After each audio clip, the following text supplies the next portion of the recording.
What's up guys? A big thank you to all Fire Escape members who voted for me. My name is Yuan Jian, and now I officially become the technology director along with Kiana Wilson in Fire Escape Films. It may seem an intimidating hobby if you consider all filmmaking a Hollywood blockbuster. The Jericho. But filmmaking actually covers much broader topics in which normal people like us can afford to learn and produce. In this video, I hope to give everyone an overview of how filmmaking works and how you can get started. Without further ado, let's roll the intro.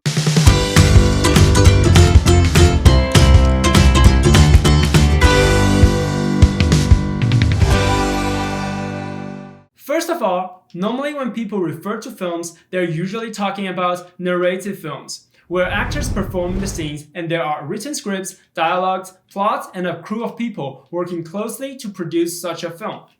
That is indeed what we do in Fire Escape Films. But I would also claim that a narrative film is probably the hardest type of filmmaking, which does not have to be the only option. Although I know many of you who are watching this video probably want to make narrative films, let's take a look at what other filmmaking types there exist first. Most people interested in producing film-level videos will take their gears when they are traveling, and very likely they will produce some nice travel videos. A large portion of full-time filmmakers start with wedding videos because of the high market demand. After they hone their skills and gradually build relationships with more clients, they will get the opportunity to shoot commercial videos for some big brands, or get to know some music artists and produce music gigs. Nowadays, with DJI drones and filmmaking skills, many real estate agents are also looking for independent filmmakers to shoot nice videos to better sell their mansions. Outside Hollywood, there is a growing demand for professional filmmakers to produce all sorts of films. Maybe there won't be a large amount of viewers of this video who could be a director, DP, or colorist in the next Transformers or Fast Furious series, but I do believe it's possible for you to make 80 wedding videos a year, earn 6 figures, or simply produce 1 or 2 nice travel videos next time, depending on how much time and efforts you're willing to devote into learning about making a film. Last but not least, it's highly likely that you can actually take the job of a director of photography, music, composer, or colorist if you participate in one of the Fire Escape films, even if you have no previous experience. Now let's talk about the overall procedure of making a short narrative film. The production can usually be separated into 3 stages: pre-production, production, and post-production. Before a movie comes into production, the screenwriter will write a script about the whole film. When I say pre-production, it means that there is already an approved script, and the plots and dialogues are already designed. To an experienced crew, pre-production is always the most important part. The director will think about every camera angle and movement, discuss with the crew, design a shot list, pre-design the color tone, lighting, dialogue, emotions, and also music options. The producer shall make sure all things are available on the shooting dates, obtain shooting permits if required, prepare lunches for the crew, and make sure everything goes smoothly during the shooting day. Basically, the movie is already played several times in the director and DP's mind, and when they actually come into the scene, it's all about matching the real scenes to the movie in their head. A shot list is important for communication among crew members, especially important for the director, DP, and camera operator to reach a consensus. With a well-prepared production stage, when it comes to the production day, it's all about execution and implementation of pre-designed scenes. Nonetheless, to beginners, how to execute well is a huge topic and requires a substantial amount of practice. I will use several videos later to better explain details about the color profile, white balance, focal length, framing, camera movement, lighting, audio settings, and so much on. For now, let's ignore the technical details and talk about some big pictures of post-production. In other words, what we will do in the editing room. In general, post-production can be separated into 4 parts: editing, visual effects, sound design, and color grading. Editing in narrative films means that you choose the appropriate clips, put them on a timeline, and make sure the timing matches between clips. There are 3 most famous editing software of which you should be aware: They are Adobe Premiere Pro, Final Cut Pro, and DaVinci Resolve. Some of you may also heard about Avid Media Composer, which is a must in Hollywood due to its history and nice teamwork functionality. But nowadays, the other three really dominate the market outside Hollywood. Currently, Adobe Premiere Pro is still the most famous and well-supported software. Here, well-supported means that you encounter a problem in Premiere Pro, it's highly likely that you can find solutions easily on the internet because either other people also encountered the same problem before you, or someone already made a tutorial about the stuff you want to accomplish. Final Cut Pro 10 is a great software with optimized performance on macOS, and I believe many YouTubers and professional filmmakers use Final Cut Pro to edit and color grade their films. There are plenty of plugins and add-ons available on Video Hive, Elements Invader, Motion Array for Final Cut Pro, which makes the editing much easier. The problem is that it only supports a macOS platform, so it may be hard to work in a team where someone uses Windows machines. DaVinci Resolve has been the go-to product for color grading since its very beginning in Hollywood movies. Recently, starting from DaVinci Resolve 16, the software becomes an all-in-one solution. There are 7 pages in it: Media page, Cut page, Edit page, Fusion page, Color page, Fairlight page, and Export page. One of the best messages for beginners is that it has a free version which includes already the majority of tools that you can use right now. And you can unlock the full functionality with $299 for a lifetime license. Although many YouTubers brag about the advantage of DaVinci Resolve over Premiere Pro these days, from my personal experience, there is one significant reason that keeps me using both instead of switching from one to the other: the playback performance. In Premiere Pro, when you work with multiple layers, and the performance will usually be better than DaVinci Resolve.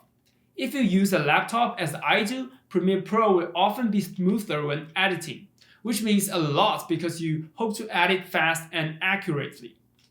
DaVinci Resolve drains a lot from GPU power, and if you have a strong GPU on a desktop, you may have better performance using DaVinci Resolve. So there's a trade-off. Visual effects can be a very daunting term. When you look at the behind the scenes of some Hollywood blockbuster, some visual effects cost millions of dollars while lasting for only a few seconds.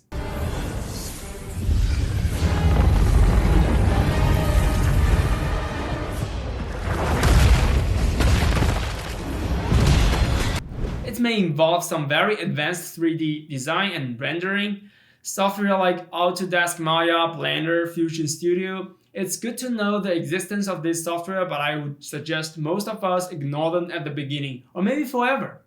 We may never get to that area unless we work on some real professional film. What we may care more about should be Adobe After Effects, Apple Motion, and the Fusion page in DaVinci Resolve for visual effects.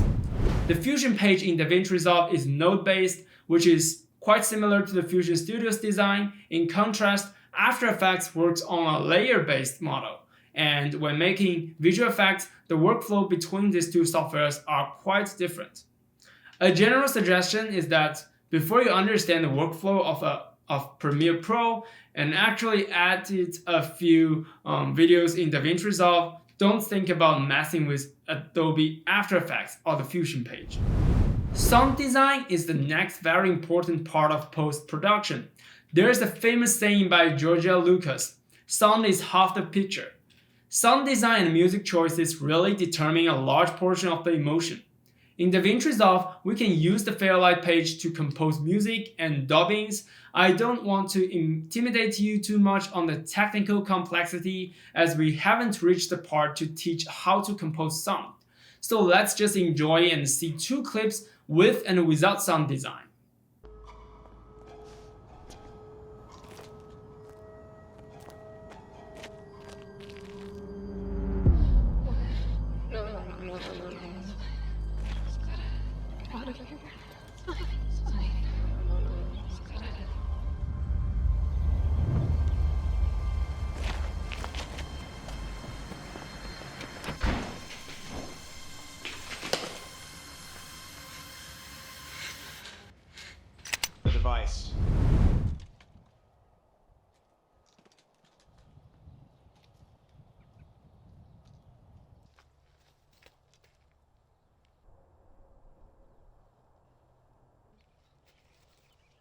of here. It's fine. It's fine.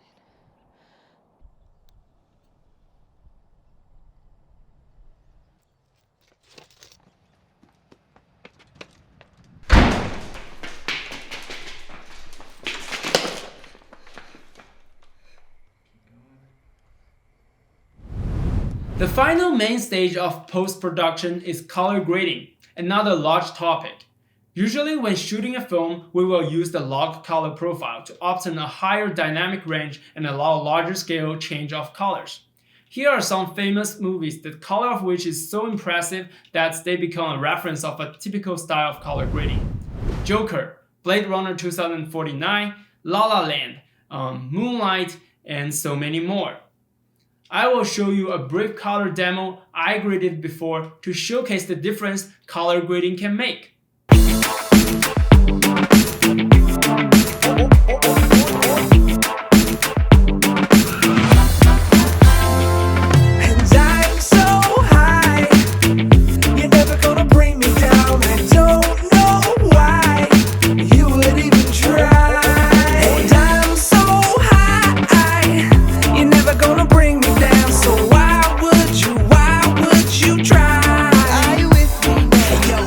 When dealing with color, I will always stick with DaVinci Resolve because there are so many tools in it and I can use a physical panel to fine-tune the colors.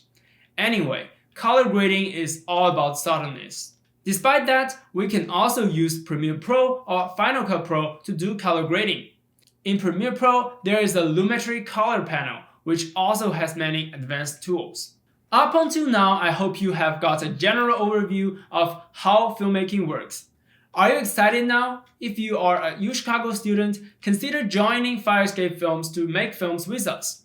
If you find the content interesting, please smash the like button and click subscribe for more awesomeness. I will see you next time!